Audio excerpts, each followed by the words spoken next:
Matriz, alternative virtual reality. Alright, so we're back with the VR and Philosophy podcast, and I'm here with Skeeva. Hello Skeeva, nice to see you. Hey, how's it going, my friend? How are you? Hey, it's going very good. Skeeva is co-host of the Between Realities show, and he also has his own YouTube channel. He has, amongst other things, done a review of ayahuasca, which is far more views than my review of ayahuasca, so it's worth checking out. And yeah, I mean, we have previously had Alex Milan on the show, which is the other host of the Between Realities show. And I really enjoy this show because it's a nice way. For me, that's Friday evening. So it's nice just getting home from work and being able to check out what's new in VR. And you have such a positive atmosphere at that show. So I'm really a fan.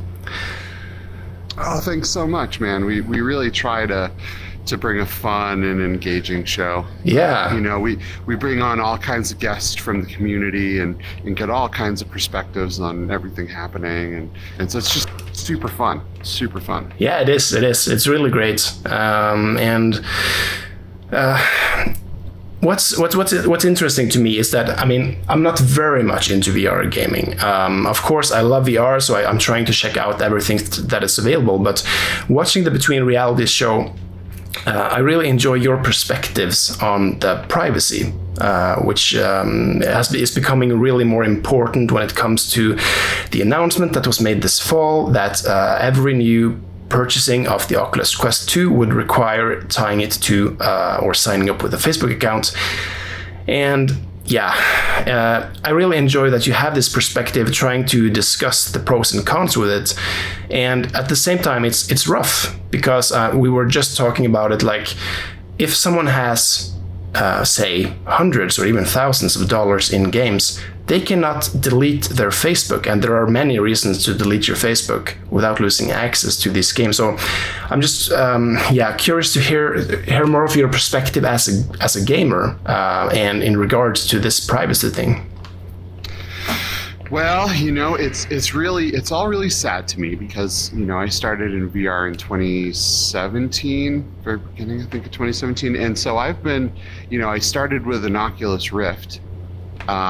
Actually, I started with a PSVR, but then I shortly after that went to an Oculus Rift and I started just buying lots of PC games.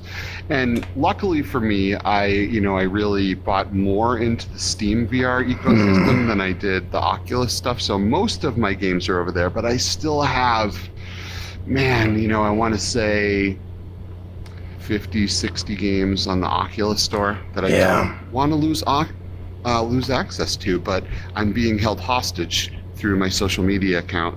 I cannot delete it or I lose access to all of those games.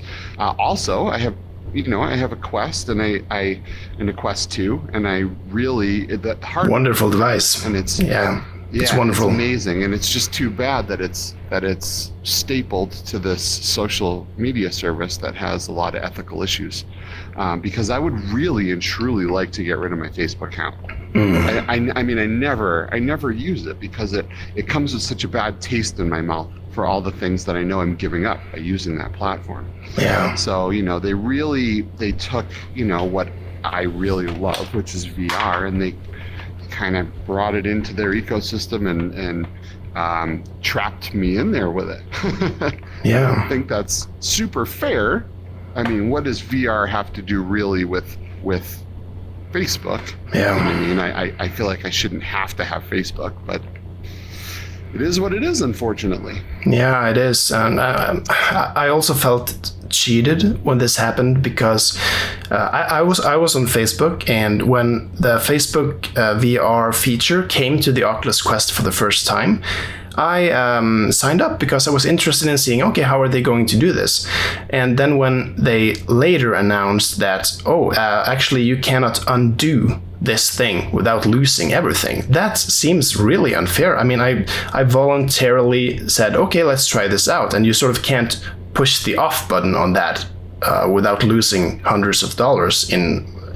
It's very obvious that they have made this step knowing that it's not cool, but they sort of are such a powerful force in the VR market that they also know that they can get away with it, which is sort of unfortunate. They have a lot of money, and they know that they can use that money to get away with a lot of things that a lot of companies can't. Yeah. You can't. It's very hard to just walk away from Facebook, especially when you have all of this money in games, money in hardware. It's hard. It's hard to turn it off and say, forget it. Yeah, of course. They're the only ones with a mobile headset. Yeah. Yeah, they are. That's actually good you bring up, because that is the biggest problem, really. They are the only one with the mobile headset. I guess you have like the Pico or whatever, but because I don't really even know what it's about, it doesn't make sense that it's a real competitor. If you don't have a store, no, it's not. It's not a real competitor. They don't have a client-facing setup, really. I mean, they're mostly enterprise focused. It's very hard to buy one of those devices. Period. You can't just go buy one and then hop on the store and grab all the games you want. I mean, they have very few limited games on their store right now, including Super Hot. But I mean, all the games coming out right now are coming out for Oculus, because that's where the user base is. Yeah, of course. So. Super Hot is a great game, by the way. That was one of those I had to give up when I deleted the Facebook. But yeah, I was thinking the standalone devices. We need a new standalone device which can actually act as a competitor to the Quest. And apart from that, one thing you mentioned, not actually using your Facebook account apart from the Oculus, makes it better to a certain extent. Because you don't have all your personal messages there.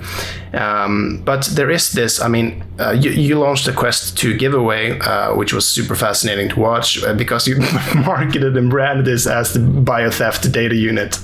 And have you read anything into sort of the degree to which people can be identified by this bio information, like how you move your hands, how you've... Yeah, I read an article stating that you can be positively identified within what was it, 5 seconds? Wow, using your VR that's creepy. device, that they can tell it is you. Yeah, because you move differently than everybody else. You are your own bio entity. You are different than everybody, and they know that, and they take all this information on how you move, what you look at, what you do, how long you spend here, what you're doing over there, how much you move your hands, how much you move your head, look to the right, look to the left. It's going to get even worse once they implement eye tracking, because then they'll really be able to tell what you're looking at and what you're focusing on. But I mean, they're taking all of this and they're packaging it up in the rest of the data that they have on you, with everything that you do on Facebook and everywhere that you go, and the metadata from your photos and what you buy from Amazon, and they bring in that data when they buy other data from companies to put together these large encompassing profiles of you as a person. Right, so it's all of these things built together, and the bio data is really what makes it really scary and personal. We just saw an article come out that Microsoft has patented a technology where you can take recordings from a loved one and turn them into a digital assistant. It's pretty wild. What? Now, what do you think is going to happen with Facebook? Right, they're also in the artificial intelligence business. So. And honestly, recreating someone's likeness is not far off at all. I mean, they could take you, they could take your movement, your sound, everything you say, and they could turn you into an artificial intelligent being. They own you. They own you now. They do. It's a really creepy and weird thing. Yeah, it becomes much more personal. About. Right. Yeah, it's such a shame. I mean, people that have sort of grown up with this, that they own your data and all that. And I remember it myself, I didn't really think much about it. And I've become more focused on privacy lately, but I can't really admit to having cared very much about it. What made me care was that I really love VR. So when I found that, okay, fuck these people are actually fucking with the thing that I really like, and VR hasn't really occurred yet. It's not been, we haven't seen the full realization of it. So we really have to start making choices right now concerning what it's going to be, and that's really the only thing that's made me think about making a few choices regarding this. Because VR is so special, and it can become really good, but it can become really bad, because what you're clicking like on at Instagram or Facebook or whatever is nothing compared to how you are actually moving about, what you're looking at. If you have like these environments, think that if I'm spending like an hour in VR chat every day, if you can have data on what I'm looking at every given second and identify that to a profile, you would know how to manipulate me. You could use AI to mine those data and figure out exactly who I am and how I behave in a given environment, and use that to sell data or recreate me. And that's what's happening in social media right now is they are using their data on you, and they're using their influence on everything that you see in order to shape your perceptions.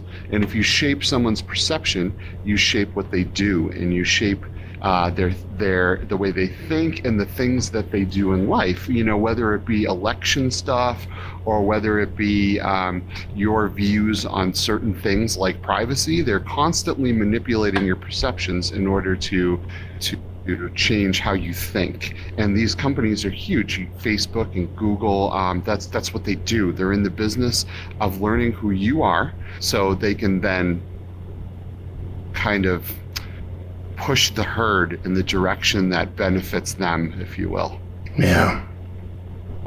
And it's a scary time. It's a very scary time, because we are not only starting to see the world of virtual reality for what it is, but we're starting to get into a time where brain interfacing is about to start really popping up and becoming commercially available.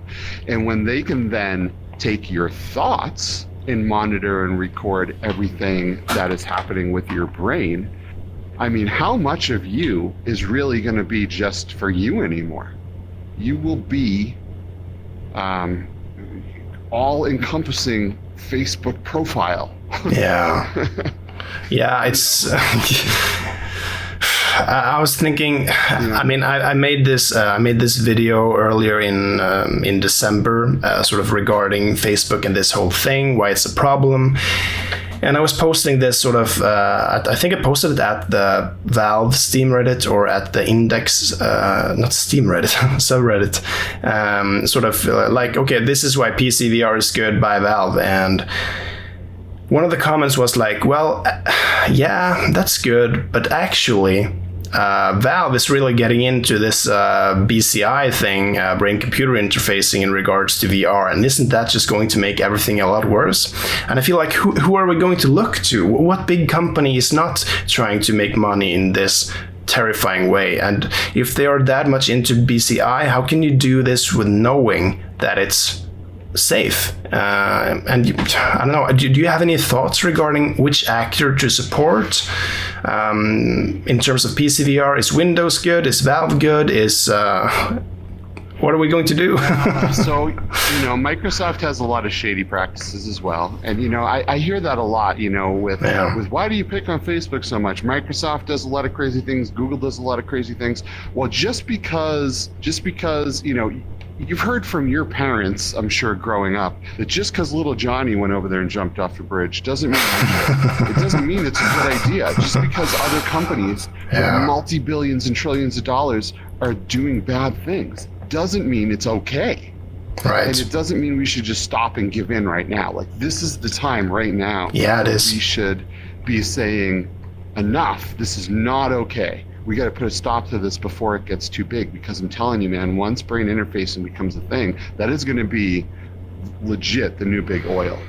Knowing what people think, how they feel, what certain things make them feel like, knowing, what people are looking at and what brain chemistry is happening while they're looking at something. And this is all stuff that's very, very, very invasive. And I'll tell you that I think the only company that I have any real faith in when it comes to this stuff right now is Apple.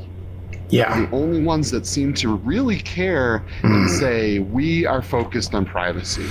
And we will not give up your data, whether it be to sell you stuff or whether it be to give law enforcement a way into your things. Right. You're not sacrificing your privacy. And now, luckily, they are getting into VR here soon. Yeah, we're hearing rumors. It's going to be a very and it's going to be probably a very expensive headset. Probably. I don't know exactly how it's going to go, but I will tell you that, back in the day, I used to be an iPhone user. I was a Mac user. I'm mostly Android and PC now, but, this all really pushes me back towards that ecosystem. But we're still in a weird place, because what happens when someone takes over for Tim Cook? What happens to all of that privacy? You know what I mean? The privacy is only really as good as the CEO in place at the time as well. Yeah. Let's say someone comes and buys Facebook, some evil, crazy person, right? That wants to use this data for legit bad instead of just The data is on the servers. Yeah, and we're in a situation where if someone comes to Facebook with enough money and says, I want to buy you, they legally have to sell because they're a public company, they have shareholders, and legally they would be obligated to sell their company if the profit was within a certain margin, right? So you don't have any real control here. The only control you have is not giving your data to begin with. Yeah. Because you just don't know what is going to happen with this data. We're on the verge of, like I said, artificial intelligence and all of these different types of technologies that are coming up and learning who we are as people. And we're losing ourselves in this to big companies and big data. Yeah, it's a great point. I mean, once the data is on a server, then everything can happen. And I think that you have, which has been a lot more popular these days, and I'm really glad for it. You have these search engines like DuckDuckGo. DuckDuckGo is becoming a lot better now. It's really being able to compete with Google. I still have to use Google sometimes, sure, but it's really becoming better, and the more people that use it, the better it will get. And you also have these messaging apps, like you have a lot of these end-to-end encrypted apps now, like Signal or Telegram or whatever. Yeah. Oh, thank God for stuff like that. Like Signal and stuff. And what's crazy is DuckDuckGo, I believe Apple is looking to possibly acquire them. Oh, really? So we'll see, because there's this whole thing going on right now with Apple where they're looking at Google and Facebook and they're saying, for iOS, for the next version of iOS, each person at any time can turn on or off all of the tracking data. Yeah, I know, it's great. Those apps. Yeah. So they are, there's this whole thing, and they want to be able to get Google off from being their default search engine, because that right there kind of negates everything they're doing privacy-wise. Yeah. They're looking at possible things like acquiring companies that are privacy-centric, like DuckDuckGo. So yeah, I don't know what I'm thinking about them actually acquiring them, but I was really happy about that. I think iOS was one of the first places where you could actually have DuckDuckGo as your default search engine. But anyways, what's really great about this is that there is more and more choices that you actually can do in regards to this. And of course, the ultimate, like the privacy diehards who are watching or listening right now, would of course think that, the one thing we need is like a VR chat that is end-to-end encrypted from each person to each person, and everything is decentralized. And of course, that would be great. But I'm still really looking forward to see Apple's take on this, because they have good security, they have nice privacy, and the biggest issue, I think, is that their business model isn't selling data. That is really the core point, because Facebook, that's what they do. They're not making any money of selling you a Quest 2. Of course they're not. It's super cheap, high technology. So yeah, this is a great investment in being able to own the biodata of the future. That's what they're doing. They're not making any money. And if Apple is releasing a VR headset, it's going to be really expensive. And yeah, I mean, that is unfortunate, of course, for people who cannot afford this. Just like it's really expensive to buy an iPhone 12. But if we actually get to this point where you still have to have the early adopters, hopefully they can make some prices that are available for everyone in different grades. But I'm enthusiastic over this because Apple sells hardware, and I just want to buy hardware, and I want the things that I do to stay, at least, I don't want it to be sold. So I'm positive in that regard. Yeah, absolutely. And I agree completely with that. Now, there is also some downsides. You know, when people speak of walled gardens like Facebook and Oculus, I mean, Apple is the king of the walled garden. Definitely. Right? Everything they do is all encompassed, and you won't be able to go into an Apple experience with a Valve Index, or you know what I mean, because it's probably what is controlled by them. So there's pros and there's cons. For me, I think the pros of the data not being sold is the biggest pro that outweighs the cons.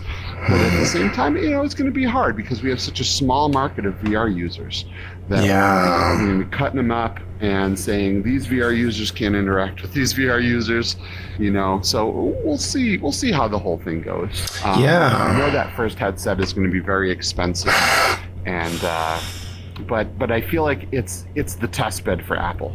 Right, they're kind of going to be trying all of this stuff out, and I think really what the main goal is for Apple and Facebook is to get to really good AR technology. And this is a stepping stone to get to that point. So I'm excited to see all of this stuff grow. It's a bummer that someone had to stick some poison in the well as this is starting to grow up. We're in the Atari 2600 phase of virtual reality. It's true. And as we get into Nintendo and Super Nintendo phases and we get up towards the PlayStation 4 phase of virtual reality, we really want to make sure that we didn't give up all our rights right at the very beginning when the user base was very small. So that's a great point. But I like what you say there, that there's definitely going to be some trade-offs in terms of content also on the Apple VR platform. That they may have some beautiful exclusives or whatever, but if they even won't migrate with Steam, I mean, even Oculus does that. Of course, maybe they even wouldn't now. Maybe they even wouldn't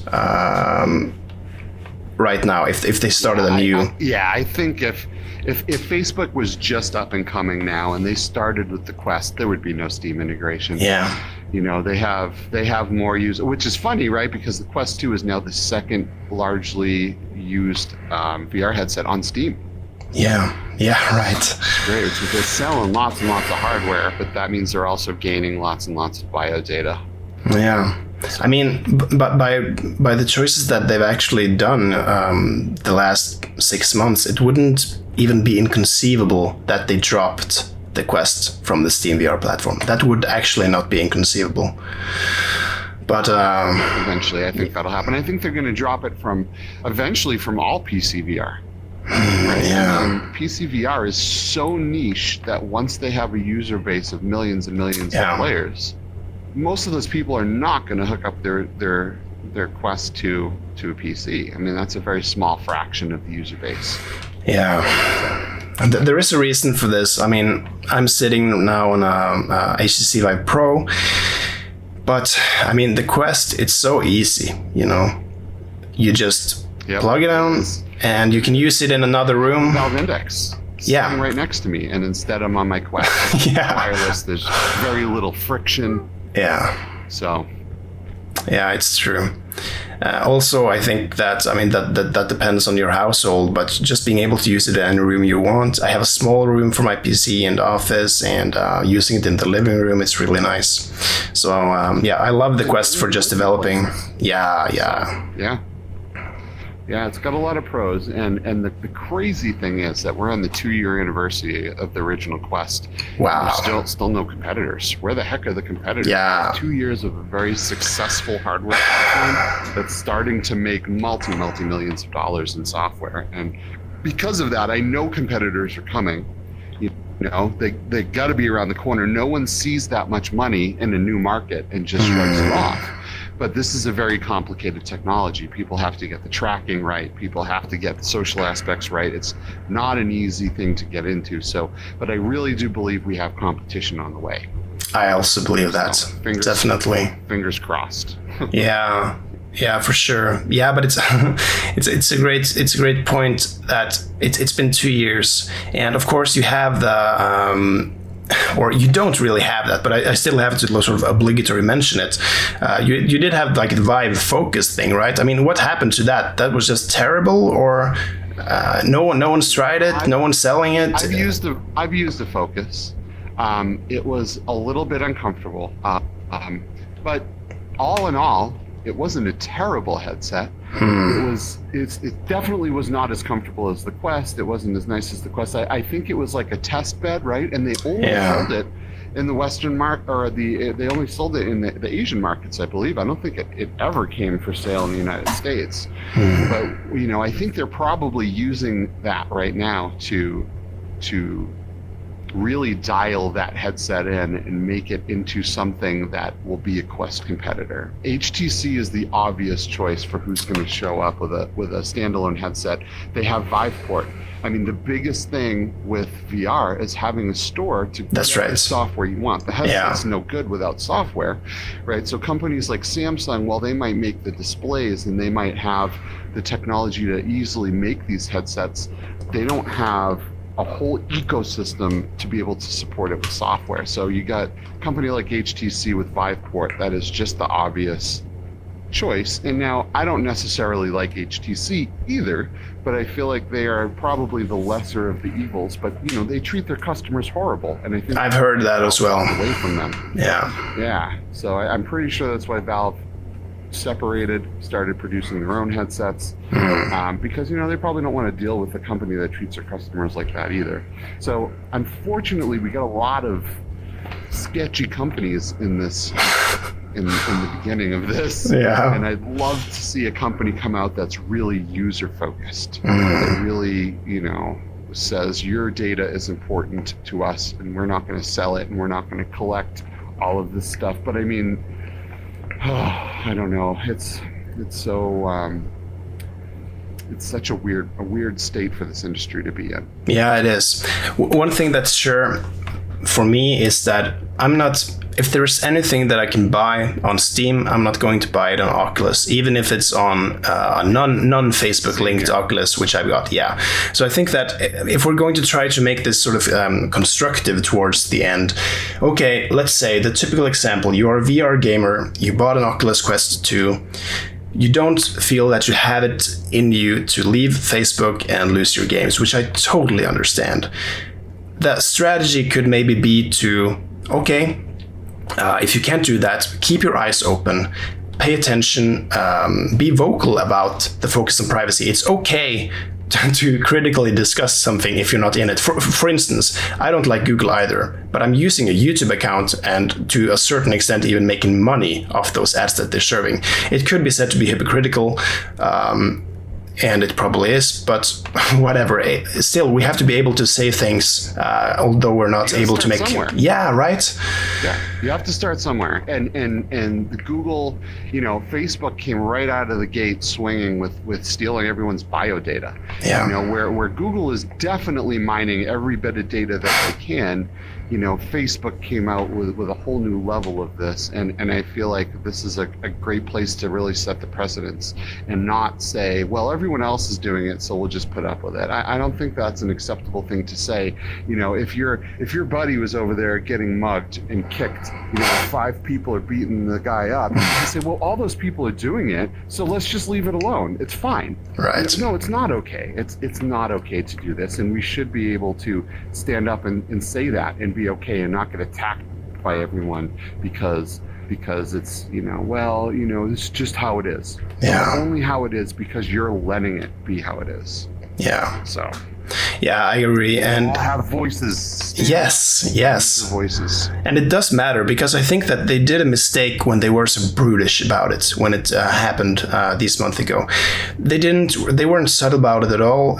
Especially this, they're basically forcing you. And I think the best hope that we can get is that when there is a competitor, that there really is a great will of people to abandon ship. That when it's possible, when we have the competitor, okay, maybe you have to save a couple of extra months for that competitor. It's not going to be as cheap. Maybe you're going to lay half a generation behind, or 1 year behind in terms of the technology, but that doesn't really matter that much. At a certain point, it's going to be like it is with computers. The hardware isn't that proprietary to a given actor. And yeah, I just really hope that we can get more people to care about these things, because there is, abandon ship when it's possible. The first one out. Yeah. I'll be the first one out of here, man. I will be, for the show that I do and for the content that I make, I do like to dabble in this stuff, but I feel like once there's viable competition out there, I use my PC VR as much as I can, but damn, is it hard to not put this headset on. Yeah. And to be able to wirelessly stream games from my PC and not worry about wrapping up a cable, and it's just nice. But man, I'm telling you, as soon as there's a good competitor, this headset's going to collect a lot of dust. Yeah, it will be good. And I think that Between Realities is also a great platform to actually reach gamers regarding privacy. I mean, you introduced the newest games, and you also discussed this. And yeah, it's good. It's also nice, by the way, Greg. Congratulations! Between Reality is sort of reaching more and more people. It's so nice to watch you guys. Do what you do and reach new people. Over 1,000 subscribers. We got some really good stuff coming up in the future. Not only do we have an incredible lineup of guests, I mean, as soon as we opened up season 3 for booking, within 2 days we booked out to July. Absolutely crazy. Nice. And we have some new and exciting shows that are coming. So eventually here, within the next few months, Between Realities won't just be a VR podcast anymore, but there'll be a few different shows for a few different types of content. Yeah, cool. It'll be a lot of fun. I'm really looking forward to it. Yeah, that will be great. I'll add a link, of course, to Between Realities and also to Skeeva, Skeeva 007, I think, your YouTube channel in the description. Thanks a lot for coming on here, man. It was really interesting hearing your perspectives on this important topic. Thanks, I really appreciate it. I'm a huge fan of your channel. Hey. Coming on Between Reality shows was one of my favorites. Yeah, that was really fun. Thank you for having me.